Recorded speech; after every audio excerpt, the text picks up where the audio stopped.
kung paano kumita ng libre na cryptocurrency kay PayU. Libre na wala tayong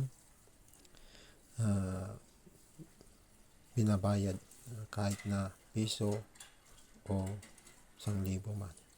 Ito po ay libre sa pamamagitan ng panonood ng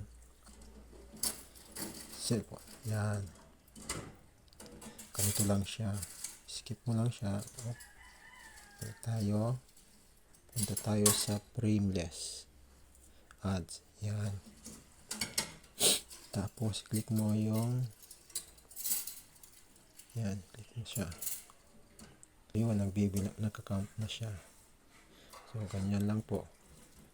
Kasi dito, mayroon kang 31 ads.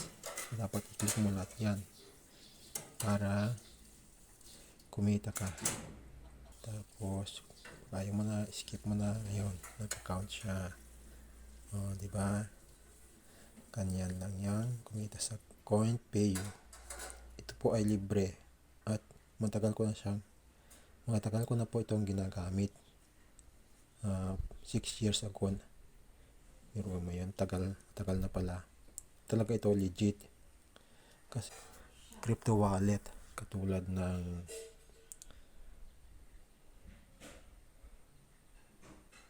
CoinPH, Binance. So ganun siya. Para ma-withdraw mo siya. At turuan ko rin po kayo kung paano po gawin. Pero kailangan mo na gumawa kayo ng inyong mga account. So ganun po siya. So hindi mo siya ma-withdraw ng pera. Ngayon ang gagawin mo,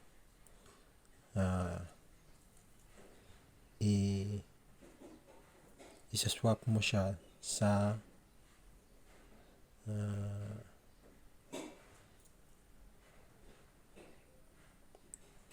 CoinPH, ganon. Pag then mawi-withdraw mo na siya kasi sa CoinPH mayroong Paymaya, pwede mo siya withdraw sa Paymaya, GCash. So ayun po, pwede rin po sa USDT, ganon, para ma-withdraw mo lang siya. So, ganito lang kasimple ang kumita dito sa CoinPay. Ito, wala ka nang babayarang ni piso. Basta gagawin mo lang yung task. Tapos, ayun na, pwede ka nang kumita. Dito talaga, pag tutorial kasi talaga matagal po ito. Kasi kailangan ubusin mo yung task mo. Kasi ito 31. Kailangan tapusin ko yung 31. Kaya matagal din ang kanang oras. O kaya mahaba yung oras mo na gumawa ng video. Kasi italya mo siya. Kasi tutorial po siya. Kaya tagal po siya.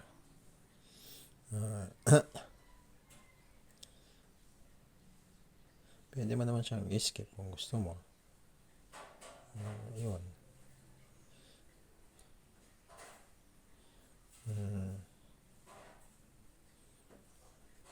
Yan. Nagka-count na siya. Yan, ganyan. Diba? Tapos yun, pag may nakita kang ng message yan, you have earned 0.9 points. Yung points mo na yan,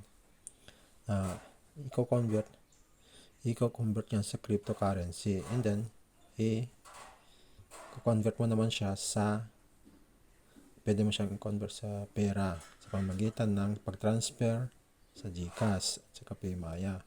Kung ano yung available na cryptocurrency ka at saka mode of payment. Yung mode of payment mo po, una sa CoinPH para ma-withdraw mo siya. Para may transfer mo siya sa GCash. O kaya OLX. Kung may OLX ka, meron din yung GCash, Paymaya. Binance, ganun. Pero hindi kasi ako masyado sa Binance eh. Nalilito ako. Nalilito ako sa kung paano mo galawin yung setting niya. Kaya sa OLX na lang ako. Madali pang pasikot-sikot. Hindi yung kung ano-anong ginagalaw mo dun sa Binance. Kaya ako nalilito dun eh. Ganito talaga pagka tutorial. Mahaba ang pasyensya mo para sa ganon. Maitatalye mo siya at para maengganyo mo yung mga viewers mo. Kasi kung i-skip mo siya, paano nila makukuha yung detalye para malaman nila kung paano gawin. Yan po. Basta pag may nakita kayong yan, green na message. Yan. Nag-account siya. Yun.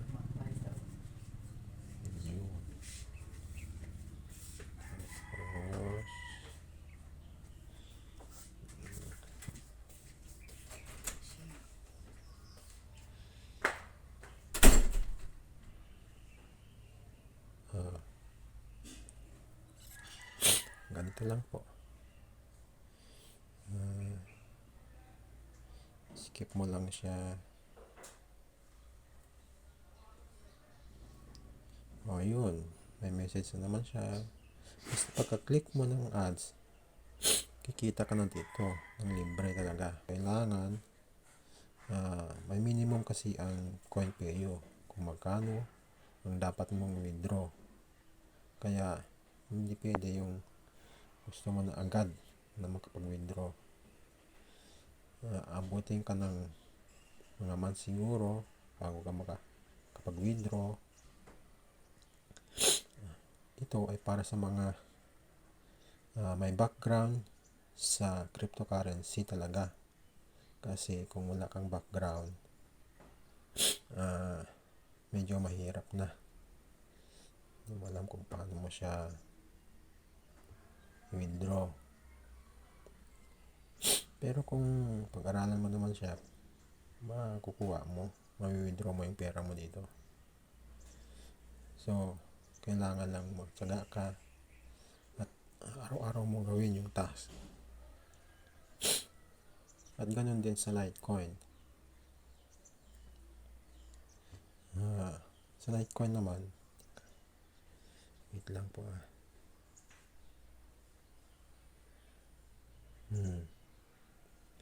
ito yung balance.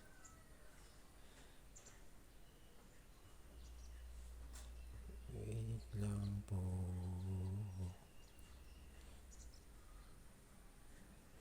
Yan. Nag-account siya. Yun. Diba? Kita mo naman, ayun yung message niya. Ganito ang concept CoinPay. Legit talaga to. Maraming gumagawa ng video tungkol dito kasi matagal na to. More than 7 years na yata. O yan. Yan na po yung aking balance. Ngayon, kung gusto mo siyang i-withdraw, ganito ang gagawin mo. Punta ka dyan. Hindi ba yan? Ganito. Punta ka sa withdraw. Tapos, kunin mo yung BTC address mo doon sa OLX, CoinPH, Binance, ganon. Tapos, dikit mo dito. Lilink mo. O yan o. So, mamimili ka yan. Cryptocurrency. O gift card yan. So, ito ang aking BTC address. Ayun.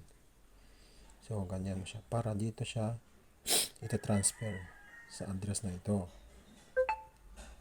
Ito mo. Tulad ng aking pagkasabi po na kailangan meron kang apps na OLX o kaya CoinPH. Kasi ang minimum dito pag 12,000 na yung points mo, pwede mo na siyang i-convert ng pera. So, hanggang dito na lang po kasi hindi pa tayo pwedeng mag-withdraw. Siguro pagka maabot na natin yung minimum, isusunod naman natin siyang gagawin kung paano siya i-transfer sa ating wallet address. So hanggang dito na lang po at maraming salamat mga idol. Bye-bye!